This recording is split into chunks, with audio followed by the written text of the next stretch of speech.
दोस्तों नमस्कार। दोस्तों, प्रधानमंत्री का राष्ट्र के नाम संदेश, राष्ट्र का सच क्या है और संदेश के भीतर से कौन सी अनुगुंज आपको सुनाई दे रही है। हमें लगता है कि आज इन दोनों परिस्थितियों के बीच में आज खड़े हो जाइए और जरा महसूस करना शुरू कीजिए, क्या भारत को इतना कमजोर कर दिया गया है? यहां के बहुसंख्य तबके को 2 जून की रोटी के लिए मोहताज कर दिया गया है और उसके बाद 2 जून की रोटी का ऐलान अगर सत्ता अपने तौर पर यह कहते हुए करे कि हम अब आपको मुफ्त में इतना भोजन देंगे और यही देश की पूरी इकोनॉमी हो जाए, तो क्या इससे बड़ी त्रासदी कुछ हो सकती है? भारत तो दुनिया की इकोनॉमी में दौड़ता हुआ देश था। भारत तो विश्व गुरु बनने की दिशा में बढ़ता हुआ देश था। भारत की अर्थव्यवस्था, भारत का बाजार, भारत के भीतर का कॉरपोरेट, भारत के भीतर का दिमाग, अंतर्राष्ट्रीय तौर पर इसकी गूंज बार बार होती रही है। लेकिन मौजूदा वक्त ने भारत को उस सतह पर लाकर खड़ा कर दिया है जहां से आपको सिर्फ यह देश 2 जून की रोटी मुहैया कराने की दिशा में ही बढ़ता हुआ दिखाई देगा, क्योंकि कोई अर्थव्यवस्था को लेकर विजन नहीं है। और यह देश को अपने कब्जे में रखने के लिए कितना सस्ता सौदा है। ये 2,25,000 करोड़ में आप 1 साल तक इस देश के 80 करोड़ लोगों को मुफ्त में खाना दे सकते हैं। आप कहेंगे यह कौन सा मैथमेटिक्स है? आज के संदेश का एक ही संदेश है कि 80 करोड़ लोगों को अगले 5 महीने में मुफ्त में 5 किलो अनाज दिया जाएगा और उसकी एवज में सरकार के हिस्से में आएंगे 90,000 करोड़ रुपए। इससे ठीक पहले जब 3 महीने का जिक्र किया गया था कि हम आपको फ्री में अनाज देंगे, तो उसके लिए सरकार पर बोझ पड़ा था लगभग 60,000 करोड़ का। यानी दोनों को मिला दीजिएगा तो लगभग 1.5 लाख करोड़ रुपए में 8 महीने का मुफ्त में अनाज 80 करोड़ लोगों को यह सरकार दे सकती है। हमें लगता है इसमें 4 महीने और जोड़ दीजिए तो 12 महीने, और इन 4 महीनों का खर्चा हो जाएगा तकरीबन 75,000 करोड़ रुपए। जब तीनों को आप जोड़ दीजिएगा, शुरुआत के 3 महीने, अभी के 5 महीने और आने वाले वक्त में 4 महीने और भी दे दीजिए, तीनों का बोझ जो सरकार पर पड़ता है वो है 2.25 लाख करोड़ रुपया। यानी इस देश का सच यह है कि 2.25 लाख करोड़ रुपए में आप 80 करोड़ लोगों को अपने साथ खड़ा कर सकते हैं क्या? या उनके दिमाग को कुंद करके रोजगार सारा छीन कर और एक ऐसा व्यवस्था पूरे देश में बना दी जाए जिसके बाद लगे कि वाकई 5 किलो अनाज मिल रहा है, यही बहुत बड़ी बात है। इस देश का सच इसलिए यह अनूठा हो चला है क्योंकि मौजूदा वक्त का एक सच भारत का बार बार उस राजनीति को छूता है जिस राजनीति में लगता है कि आप चुनाव कैसे जीतेंगे, आपको वोट कौन देगा, वोट देने वाला कौन सा तबका होगा, उसकी कितनी बड़ी तादाद होगी। तो बीजेपी को जो वोट मिले 2019 में सत्ता में आने के लिए, वह वोट थे 22,90,78,261, यानी 22 करोड़। 2014 में वोट मिले थे 17 करोड़ 16 लाख और 80 करोड़ को आप भोजन दे रहे हैं। तो क्या यह माना जाए कि अब दिमाग में यह थ्योरी है कि इस देश के भीतर की अर्थव्यवस्था, इस देश के भीतर की इकोनॉमी, इस देश के भीतर का व्यापार, इस देश के भीतर का एजुकेशन, इस देश के भीतर का इंफ्रास्ट्रक्चर, हेल्थ को लेकर, स्वास्थ्य को लेकर, बेसिक नीड्स को लेकर सब अगर हम खत्म कर देते हैं तो उसके बाद लोग भोजन के लिए ही तो हमारे सामने हाथ फैलाएंगे और उन 80 करोड़ लोगों को हम 2.25 लाख करोड़ रुपए में 1 साल के लिए फ्री ऑफ कॉस्ट भोजन दे सकते हैं। कितना सस्ता सा गणित है ये, और इस गणित के भीतर जब झांकना शुरू कीजिएगा तो आप हैरत में आ जाइएगा। इस देश के भीतर में कितनी बड़ी बड़ी लूट हो गई, कितनी बड़ी तादाद में रकम को कॉरपोरेट को दे दिया गया, रिलीफ दे दी गई, बांट दिया गया, बैंक के भीतर से पैसा कहां चला गया, इस देश के जो पब्लिक सेक्टर इंस्टीट्यूशंस थे वो कैसे खत्म हो गए, उसको भी बेचकर कैसे पैसा आ गया। लेकिन 80 करोड़ के लिए 5 किलो अनाज की थ्योरी गजब की है। और इस थ्योरी के अक्स तले हमको लगता है कुछ सच को जानिए। अगर 2.25 लाख करोड़ में 12 महीने में मुफ्त अनाज देकर इस देश का पेट भरा जा सकता है तो सोचिए इस देश में कितनी असमानता है। यानी असमानता का पैमाना क्या हो सकता है, क्योंकि इस देश के भीतर टॉप 30 कॉरपोरेट्स ऐसे हैं जिन्होंने सरकार या सरकारी इंस्टीट्यूशन से या आरबीआई या बैंक से कर्ज जो लिया है वो नहीं लौटाया है, वह एक एक व्यक्ति के ऊपर जो पैसे का बोझ पड़ा है वह इस देश के लगभग एवरेज 40 करोड़ लोगों को फ्री ऑफ कॉस्ट 1 साल तक भोजन करा सकता है, या 80 करोड़ लोगों को फ्री ऑफ कॉस्ट 6 महीने का भोजन दे सकता है, क्योंकि यह 1 लाख करोड़ से ज्यादा की स्थिति कमोवेश बैठती है। यानी कॉर्पोरेट्स की परिस्थिति देखिए, इंडस्ट्रियलिस्टों की परिस्थिति देखिए, इस देश में चलने वाले इंस्टीट्यूशन से मिलने वाले प्रॉफिट का एनालिसिस कीजिए, और जो टैक्स पेयर हैं उनके पैसे के जरिए सरकार क्या करती है, जब इसे देखिएगा तो आप हादसे में आ जाएंगे।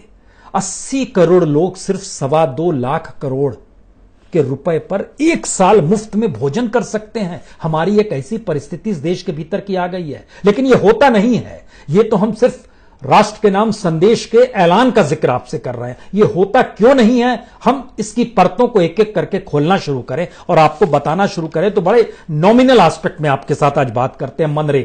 मनरेगा में बजट में दिया गया था 61,000 करोड़ रुपए, राहत पैकेज के नाम पर 40,000 करोड़ रुपए और दे दिए गए, लेकिन मनरेगा के अभी तक की स्थिति है कि जो पैसा रिलीज किया गया है वह सिर्फ 38,999 करोड़ रुपए किया गया है। करना कितना है? 1 लाख करोड़ से ज्यादा, 1,01,000 करोड़ करना है, 38,000 करोड़ किया गया है। जो बजट में 60 और जो अलग से 40 था, वह स्थिति थोड़ी देर के लिए भूल जाइए। जितने वेजेस जो दिए गए हैं पिछले अप्रैल, मई, जून, ये 3 महीने के दौर में वेजेस जो बांटे गए, उसमें जानकारी आई कि 19 करोड़ रुपए हमने वेजेस के तौर पर बांट दिए हैं। जो मटेरियल खरीदा, जो स्किल लेबर था, उनको लगभग 9,000 करोड़ रुपए दिए। जो एडमिनिस्ट्रेटिव काम था उसमें लगभग 766 करोड़ दे दिए। इस एवरेज से जब आप चलना शुरू करते हैं कि क्या वाकई 30,000 करोड़ रुपए अगर 3 महीने में खर्च हो गए तो 12 महीने में खर्च हो पाने की स्थिति कितनी होगी? 1,20,000 करोड़ रुपए, 1 लाख करोड़ रुपए आप देने की स्थिति में है। अभी के एवरेज से चलेंगे तो 1,20,000 करोड़ रुपए देने होंगे। अभी जो रिलीज किया गया है वो रिलीज लगभग 80% खत्म हो चला है। इसके बाद पैसा देने के पास आपके लिए पैसा है या नहीं है, पहला सवाल यह आएगा। दूसरा सवाल, जो इस देश के भीतर का मिड डे मील है, जिसका जिक्र हम बार बार करते हैं, सबसे कम पैसे में सबसे ज्यादा बच्चों को भोजन करा पाने की स्थिति मिड डे मील की आती है। मिड डे मील आज की तारीख में, आज जब राष्ट्र के नाम भाषण चल रहा था, उस समय तक 4 बजे तक का समय होता है मिड डे मील का। उस समय तक मिड डे मील की पूरी लिस्ट बन जाती है और सरकार उसको जारी कर देती है। आज भी जारी कर दी गई 4 बजे। उसमें जानकारी मिली कि इस देश के 11.5 लाख स्कूलों में से सिर्फ 664 स्कूलों में मिड डे मील बटा है। इस देश के तकरीबन 12 करोड़ बच्चों में से सिर्फ 15,854 बच्चों को मिड डे मील मिला है, और उसमें भी सबसे ज्यादा असम के बच्चे हैं, जो कि 15,240 बच्चे असम के ही हैं, और 388 स्कूल असम, बाकी जगहों के कहीं नहीं है। इसमें उत्तर प्रदेश नहीं है, बिहार नहीं है, झारखंड नहीं है, उड़ीसा नहीं है, मध्य प्रदेश नहीं है, राजस्थान के बहुत 12 स्कूल हैं सिर्फ जहां पर मिड डे मील। बट यह स्थिति अगर इस देश के भीतर की है तो एक तरफ न्यूनतम का जिक्र, जिसके दायरे में बजट भी आता है, वहां से निकला हुआ पैसा अभी हम नहीं दे पा रहे हैं। मिड डे मील के लिए अलग से पैसा लगभग 1,600 करोड़ का ऐलान एचआरडी मिनिस्ट्री ने किया था, बोझ पड़ेगा, हम मिड डे मील छुट्टियों में भी बांटेंगे, लेकिन कुछ भी नहीं बट रहा है। तो ये जो ऐलान है, अब थोड़ी देर के लिए इसको खाली याद रखिएगा, 2.25 लाख करोड़ 80 करोड़ लोगों को भोजन मुहैया कराएंगे। अब देखिए दूसरा स्थिति, प्रवासी मजदूर आपके जहन में याद होगा, जिनके पास राशन कार्ड नहीं है। आज सरकार ने और प्रधानमंत्री ने जिक्र तो कर दिया कि हम एक राशन कार्ड एक देश में बना देंगे, जो बहुत कठिन काम नहीं है, बन जाना चाहिए। लेकिन दूसरा सच क्या है? दूसरा सच यह है कि इस राशन कार्ड का सच जानिए, उससे पहले यह जानिए जिनके पास राशन कार्ड नहीं था। 8 करोड़ प्रवासी मजदूर थे, और 8 करोड़ प्रवासी मजदूरों के लिए 2 महीने के मुफ्त अनाज की सरकार ने व्यवस्था की कि मई और जून में उनको मुफ्त का अनाज देंगे। लेकिन जो अनाज कहां से आएगा? एफसीआई के गोडाउन से आएगा। एफसीआई के गोडाउन का जो डाटा निकल कर आया, और जिसका जिक्र खुद इस देश के जो फूड मिनिस्टर हैं रामविलास पासवान जी ने भी कर दिया, और वो डाटा भी अब आपको भी मिल जाएगा अगर आप सरकार की साइट्स पे जाएंगे, एफसीआई की साइट्स पे जाएंगे। मई के महीने में जितना अनाज इनको मिलना चाहिए था, उसका सिर्फ 13.5% निकला। जून के महीने में यह 10% से भी कम हो गया। यानी मई के महीने में इन 8 करोड़ लोगों में से जो प्रवासी मजदूर थे, सिर्फ 1 करोड़ 7 लाख लोगों को ही अनाज पहुंचा सके। यानी 7 करोड़ लोगों को अनाज नहीं पहुंचा सके मई के महीने में।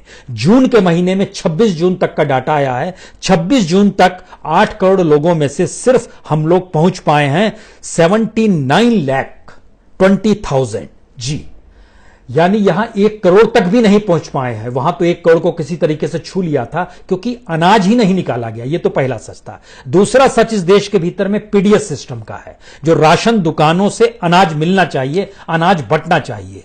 उसका डाटा तो और चौंकाने वाला है कि राशन दुकानों से भी अनाज जो मिलना चाहिए था, उसमें भी सिर्फ एक आंध्र प्रदेश है, बिहार है, केरल है और उत्तर प्रदेश है जिन्होंने अपने इलाके में पीडीएस सिस्टम में 90% अनाज बांटा है। दिल्ली, मध्य प्रदेश, उड़ीसा, झारखंड 30% से भी कम है।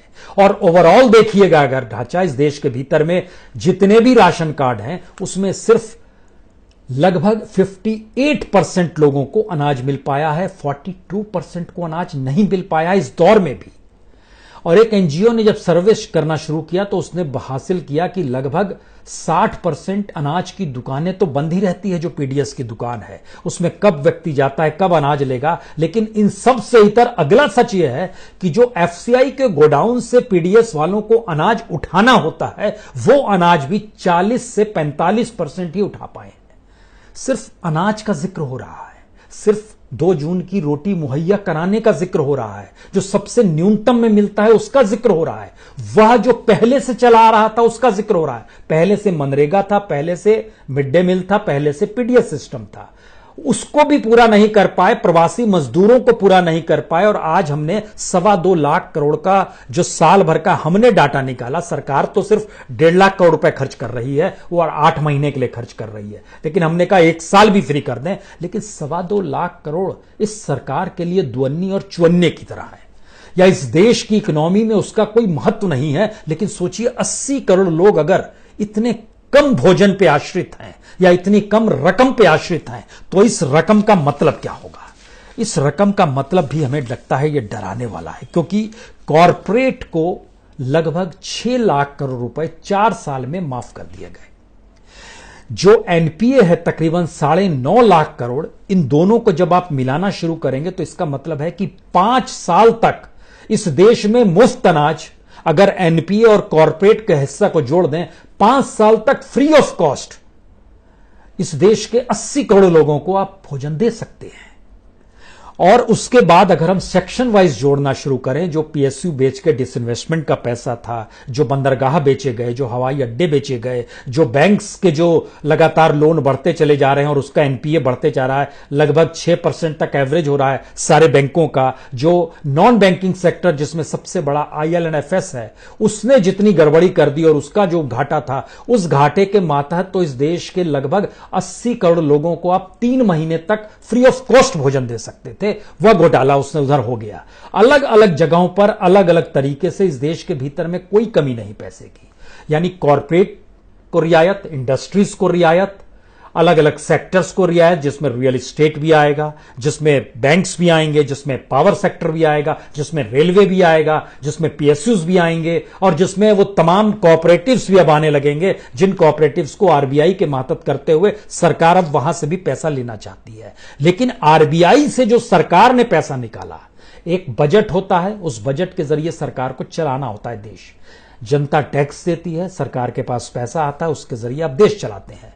लेकिन आप वह भी मैनेज नहीं कर पा रहे हैं, तो स्थिति यह हो गई कि आपने आरबीआई से भी जो पैसा लिया है और पिछले 3 साल के भीतर जो इस देश का पैसा आरबीआई के जरिए जो निकाला गया है कि हम देश चलाएंगे, उसके जरिए इस देश के 80 करोड़ लोग लगभग 3 साल तक फ्री ऑफ कॉस्ट भोजन कर सकते हैं।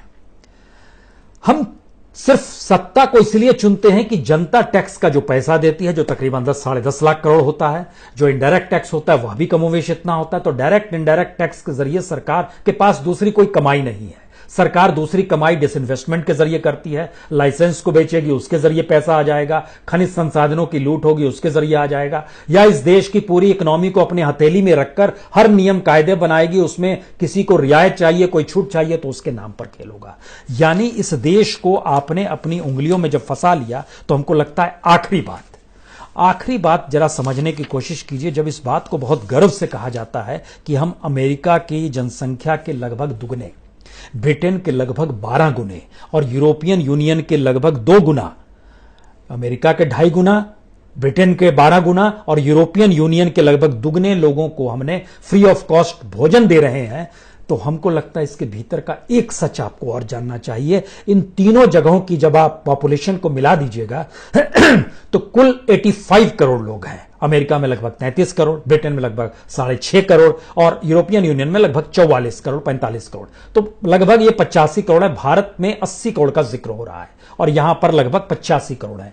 इन 85 करोड़ लोगों की आय जो है वह आय भारत की तुलना में सिर्फ 25 गुना ज्यादा है। भारत की प्रति व्यक्ति आय लगभग $2,100 होती है और इनकी एवरेज आय जब निकालिएगा तो यह लगभग 50 आ जाएगा,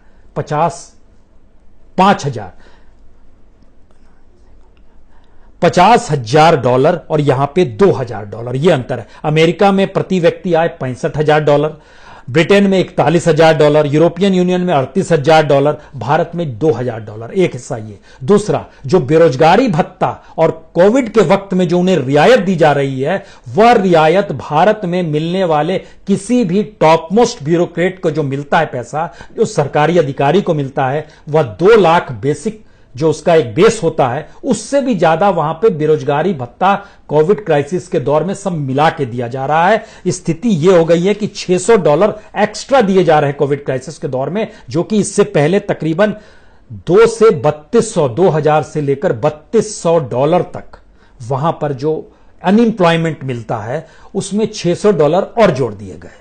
यानी भारत की इकोनॉमिक्स के तुलना, और आप हम लोग क्या एक भूखमरी वाले देश के बीच में हैं, और इस देश के प्रधानमंत्री जब राष्ट्र के नाम संदेश देते हैं तो एक भूखमरी की परिस्थिति है क्या?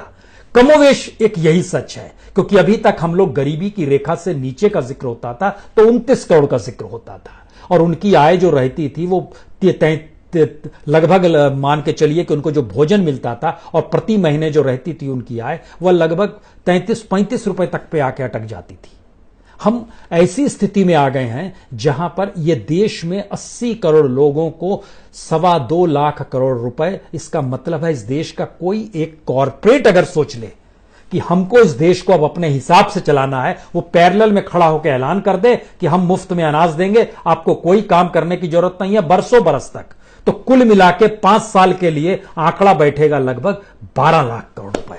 12 लाख करोड़ रुपए में कोई भी कॉरपोरेट तो इस देश को खिला सकता है और उसके बाद वो कह दे आप लोग को कोई काम करने की जरूरत नहीं है और अब ये देश में हम ही को चुनाव जिता दीजिए। कुल वोट मिलते हैं बीजेपी को 2019 में जो मैक्सिमम है 22 करोड़, तो उसको तो 25 करोड़ और आसानी से मिल जाएंगे।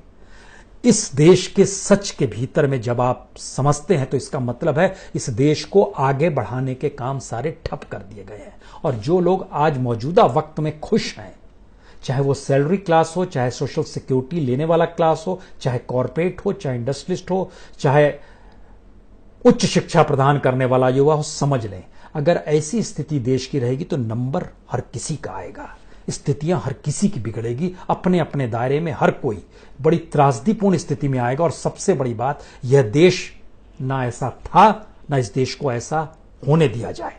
इस पहल को दिमाग में रखिए। बहुत बहुत शुक्रिया, बहुत बहुत शुक्रिया।